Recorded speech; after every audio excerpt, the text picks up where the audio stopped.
안녕하십니까. 99번째 윤진표 교수의 아세안 이야기에 오신 여러분을 환영합니다. 오늘은 한국의 인도태평양 전략에 관해서 알아보겠습니다. 윤석열 대통령은 한국의 지역 외교 전략인 인도태평양 전략을 작년 2022년 11월 11일 한아세안 정상회의에서 선언을 했고요. 12월 28일에는 한국의 인태전략 공식 보고서를 발표했습니다. 2023년에는 인태전략의 일환으로 아세안에 집중한 한아세안 연대 구상 KASI라고 하는데요. 이 한아세안 연대 구상을 이어서 내놓았습니다. 우선 저는 한국의 인태전략은 인도와 태평양 지역이라는 구체적인 지역을 대상으로 한 외교 전략을 제시한 것으로서 의미가 크다고 평가를 합니다. 한국의 일반적인 외교 전략은 여러 차례 언급된 적이 있었지만 이번처럼 지역의 이름을 걸고 전략이라는 용어를 사용한 사례는 사실 처음입니다. 문재인 정부에서는 신남방 정책 또는 신북방 정책이라는 지역을 대상으로 해서 정책을 제시한 적은 있지만 이렇게 전략이라는 포괄적이고도 상위적인 개념을 적용해서 공식 발표한 것은 최초라고 할 수가 있습니다. 한국의 인도태평양 전략은 대한민국은 인도태평양 국가다라는 선언으로 시작을 합니다. 그리고 인태지역의 안정과 번영은 대한민국의 국익에 직결된다고 말합니다. 세계 인구의 60%가 거주하고 있고요. 또 세계 GDP의 62%, 무역의 46%, 해양 운송의 절반을 차지하는 인도태평양 지역은 세계에서 가장 많은 인구하고 또 경제 성장의 잠재력을 보유한 곳이죠. 따라서 지정학적으로나 지경학적으로 여러 상황들이 맞물린 매우 복잡한 지역입니다.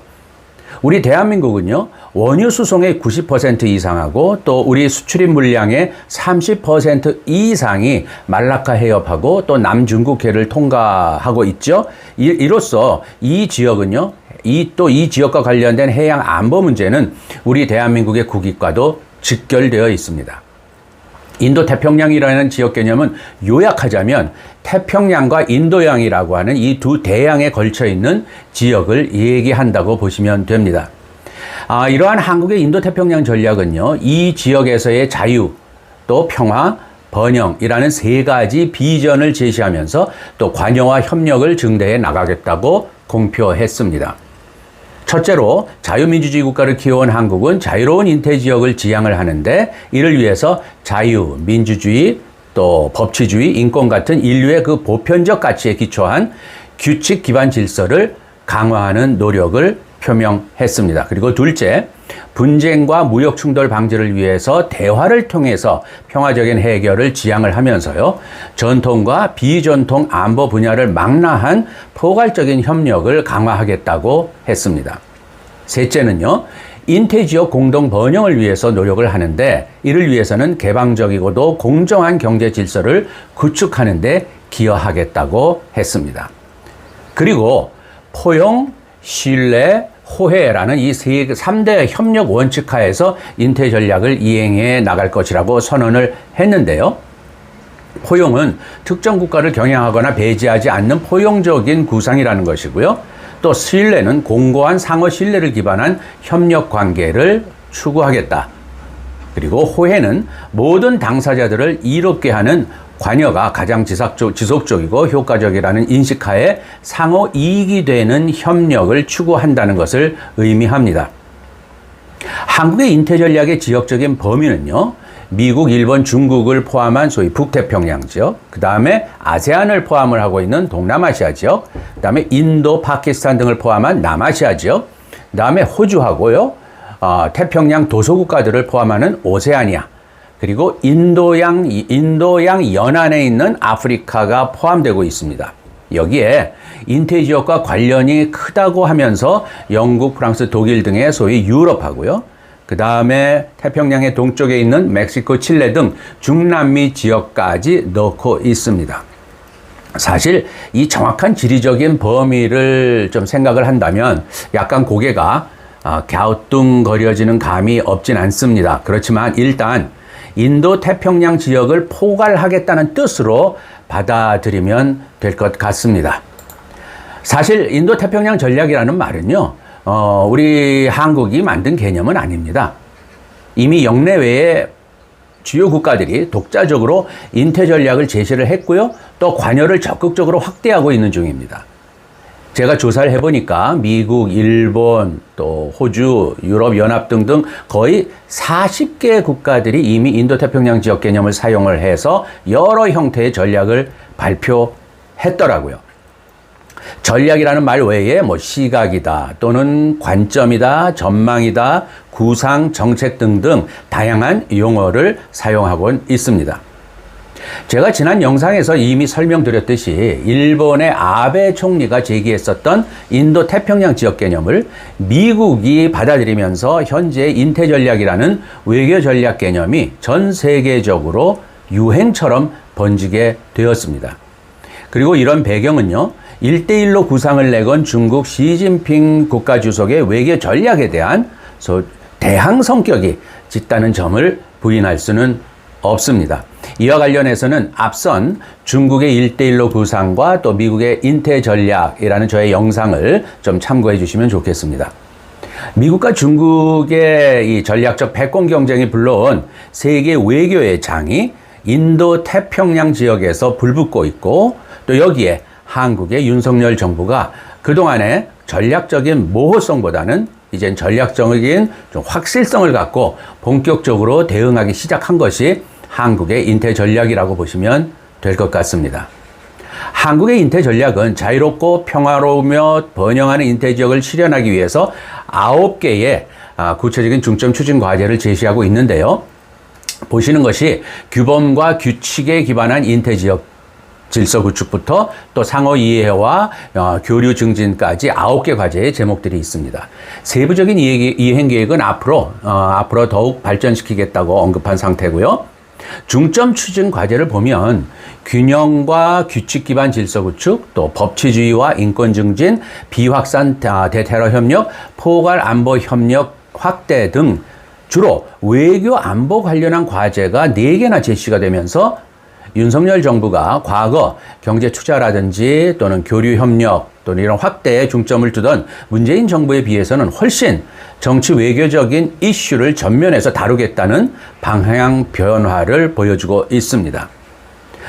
글로벌 중추국가라고 하는 소위 윤석열 정부가 내건 거시적인 외교 전략 목표죠. 이것을 인태 지역에 실현하기 위해서 정치 외교 분야에 더 적극적인 역할을 하겠다는 의지를 확실하게 밝히고 있다고 하겠습니다.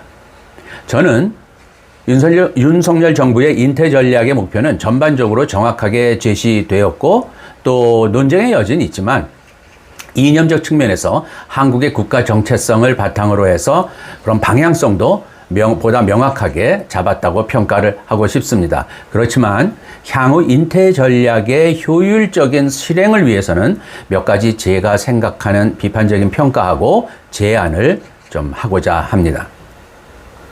우선 한국의 인태 전략이 갖는 지역적인 혼란과 불명확함을 지적하지 않을 수 없습니다.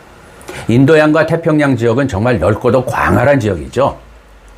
대서양을 빼곤 거의 전 지구를 가리키는 개념입니다. 이렇게 경계, 즉 외연이 너무 넓다 보면은요, 사실 그 내포성, 즉 구체성이 결여되기가 쉽죠. 원칙과 중점 과제가 제시는 되었지만요, 현실적으로 인태 지역의 많은 소위 서브 리전들, 하위 지역별로 너무나 큰 격차 또 차이가 있다는 점을 감안을 한다면 이에 맞는 정책 또는 방안을 별도로 많이 구체적으로 발전시켜야 된다는 과제가 남습니다. 인도양 지역만 하더라도요, 3개 내지 최소한 4개의 하위 지역으로 나눠져 있기 때문에 이렇게 접근하는 데 있어서는 정말로 다양성이 아주 큰 지역이죠. 제가 특히 아쉬워하는 부분은요, 인도양을 언급을 하면서 왜 아라비아 반도하고 이란 같은 중동 지역을 포함시키지 않았는가 하는 겁니다. 다른 나라의 인태 전략에서 중동이 포함되지 않아서 우리도 그랬다는 것은 너무 좀 불성실한 답변입니다. 윤석열 정부가 중동 지역에 많은 공을 기울이고 있는지 잘 알고 있는데 한국의 인태 전략에서 중동이 포함되고 또 그에 맞는 외교 정책이 개발되어야 하는 것은 당연하다고 생각을 합니다. 태평양 지역에서는요, 태평양 도서국가들을 포함시킨 거는 잘한 결정이지만 동부 태평양 연안의 소위 중남미 국가들을 또 어떻게 인태 전략의 테두리 안에 포함시킬지는 더 많은 고민을 해봐야 될 것 같습니다. 인태 전략과 관련된 한 가지 예를 좀 소개해 드리겠습니다. 아세안이죠. 아세안은 이미 2019년도에 인도 태평양에 관한 아세안의 관점, 아세안 아웃룩 on the Indo-Pacific입니다. AOIP라고 하는데요. 이걸 발표했습니다. 핵심적인 내용을 보면은 아세안은 어느 편에도 서지 않고 균형을 가장 중요하게 여기겠다는 거고요. 인도양과 태평양 중간 지점에 있는 아세안은요, 그래서 특별히 해양 안보 문제에 집중적인 노력을 하겠다고 선언을 했습니다. 그리고 이러한 노력에는 항상 아세안이 중심이 되어야 한다는 소위 아세안 센트럴리티, 아세안 중심성을 재차 강조하고 있습니다. 이런 아세안의 인태 전략 구상과 관련을 해서 한국의 인태 전략이 어느 편에 또는 서겠다는 인상을 준다거나 또는 그런 방향으로 간다면 한국의 국익에는 결코 도움이 되지 않는다는 점을 저는 강조하고 싶습니다. 친미적인 성향을 노골적으로 보인다거나 또는 중국의 정책에 과하게 반대하는 태도를 보이는 것 등 모두를 피해 가야 됩니다. 한국과 같은 중견국의 외교는요, 상대가 있는 게임을 하는 줄다리기 같은 것입니다. 균형자는 되지 못하겠지만 중재자 또는 협상자 같은 자세를 취하는 현명한 외교를 지향해야 합니다. 미중 간의 신냉전이라고 불리는 지금의 복잡한 국제정치 현실 속에서 한국의 인태 전략도 중심성을 세우면서 다층적이면서 다변화된 접근 방식을 개발하고 또 적용하는 새로운 정책적 시도를 해 나가야 됩니다. 끝으로 인태 전략을 수행하는 데 필요한 인력과 예산이 너무 부족하다는 점을 지적하지 않을 수 없습니다. 문재인 정부 시절 신남방 정책이 대통령 직속 특별위원회가 만들어져서 전 정부 차원에서 지원되었지만 현 정부에서는 전략을 구체적으로 발전시킬 만한 조직도 예산도 아직 열악한 상황입니다. 정말 효과적인 한국적인 인태 전략이 수행되기 위해서는 정부 인사들과 또 국내 전문가들이 모두 참여하는 과감한 조직 구성하고 또 예산 확보가 요구됩니다. 말만 무성하고 또 실천이 없다면 차라리 없던 게 나았겠다라는 향후의 역사적인 평가는 듣지 말았으면 합니다. 이상 오늘은 윤석열 정부가 발표한 한국의 인태 전략의 내용과 그 의미 또 향후의 과제에 관해서 말씀드렸습니다. 들어주신 여러분 감사합니다.